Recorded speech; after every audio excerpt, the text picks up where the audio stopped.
Bom, agora a gente vai falar realmente do que a gente já conseguiu apurar dos impactos da mudança do ECRED rural para o ECREDAC. Fica com a gente.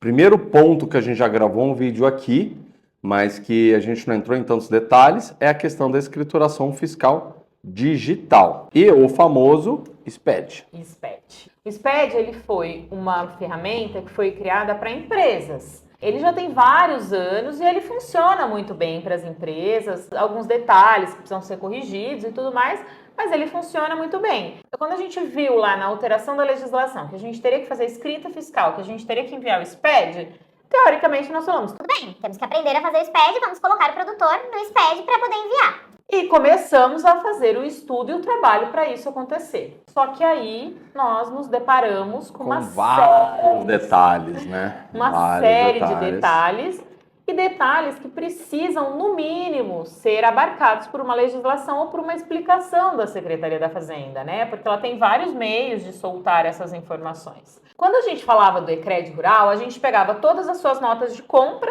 todas as suas notas de venda, montava um processo administrativo, um arquivo TXT e enviava para a Secretaria da Fazenda. Era isso. O SPED ICMS, ele não deixa de ser todas as suas notas de entrada e todas as suas notas de saída.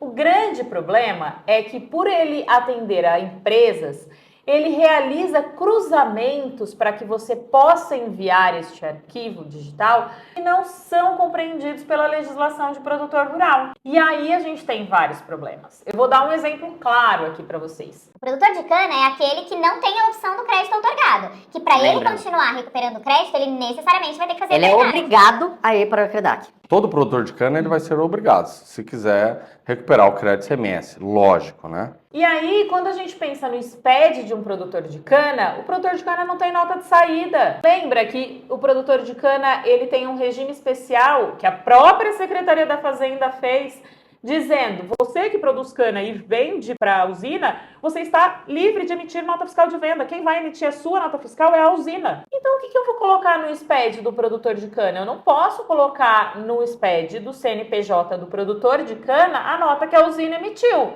coisa que o ECRED rural permitia que eu fizesse. Não entendi nada. A gente está falando sobre uma das coisas, né, Viviane? É, um detalhe, Um detalhe que a gente está falando sobre o SPED. E o que acontece? Não tem jeito de você levantar o crédito no ECREDAC sem o SPED fiscal. Porque as informações que o arquivo que vai ser enviado para o ECREDAC, essas informações são puxadas, vêm efetivamente do SPED fiscal. E aí, já falando de ECREDAC, no mesmo exemplo de cana, para que fique um entendimento mais fácil, crédito no ECREDAC, ele é gerado baseado nas suas vendas, na sua saída. Então, se você tem saída, você tem crédito no ECREDAC, coisa que é bem diferente do ECRED rural. E se você não tem saída, você não tem crédito no ECREDAC. Nesse ponto que a Viviane está falando, dentro do ECREDAC você tem duas maneiras de recuperar o crédito. Uma é o simplificado, que a gente chama, e o crédito de custeio. A grande maioria das empresas que entram com crédito, a gente está falando aí do crédito simplificado. Como o próprio nome diz, ele é mais simples, né? Você requerer ele do que o de custeio, só que ele traz ali uma média. A sistemática dele é diferente do ECRED rural. O ECRED rural, o seu crédito ele vinha dos seus gastos, com os seus insumos, ativo imobilizado. No caso do ECREDAC, o crédito ele advém de vários índices. E uma dessas coisas que para você fechar essa conta é o valor da saída, é o faturamento.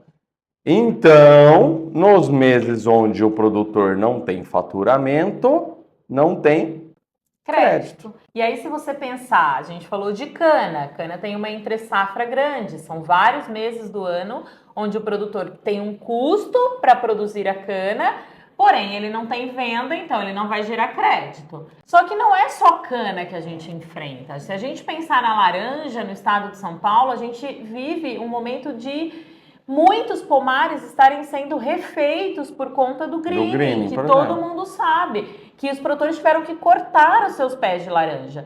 Quando eu corto um pé de laranja, eu demoro 5 anos para ter esse pé de laranja produzindo novamente. Então eu estou te dizendo que você que cortou o pé de laranja e está produzindo novo pomar, você vai ficar 5 anos sem ter crédito, porque você não tem saída. A gente nem fala da questão do crédito de custeio, pessoal, dentro do ECREDAC, essa temática de custeio, porque ela é muito mais complexa. Na verdade, para você fazer um custeio dentro de uma fazenda, você vai demorar um bom tempo para conseguir fazer a documentação e o projeto para depois entrar com crédito. Então tem que ser um crédito realmente muito significativo. Agora, quando a gente está falando do simplificado, se não tiver venda, não tem crédito. Se a gente pegar uma série de produtores, são de monocultura, só produz uma coisa só. Então tem épocas onde ele não tem faturamento. Não tem faturamento, não vai ter crédito.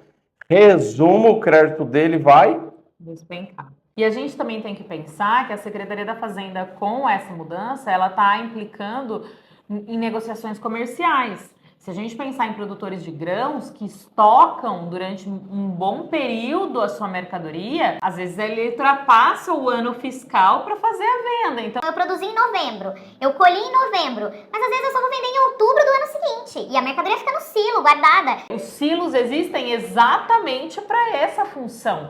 Então, quando a Secretaria nos coloca uma sistemática simplificada do crédito, ela está mexendo até na própria relação comercial da realidade do agronegócio. Então, quando a gente pensa nessas mudanças, o que a gente quer trazer para vocês são alguns pontos. É claro que a gente não vai conseguir aqui em um vídeo falar de tudo que vai acontecer, mas é trazer alguns exemplos práticos, fáceis de vocês pensarem na realidade de vocês, de que realmente a mudança não foi a mais benéfica possível para o produtor rural e para o agronegócio do estado de São Paulo. aciona o sininho, curte a gente, acompanha, deixa aqui nos comentários o que você achou e vamos tentar trabalhar para melhorar essa lei. Isso aí, pessoal. Obrigada e continue acompanhando que nós vamos falar mais sobre o tema. Até mais.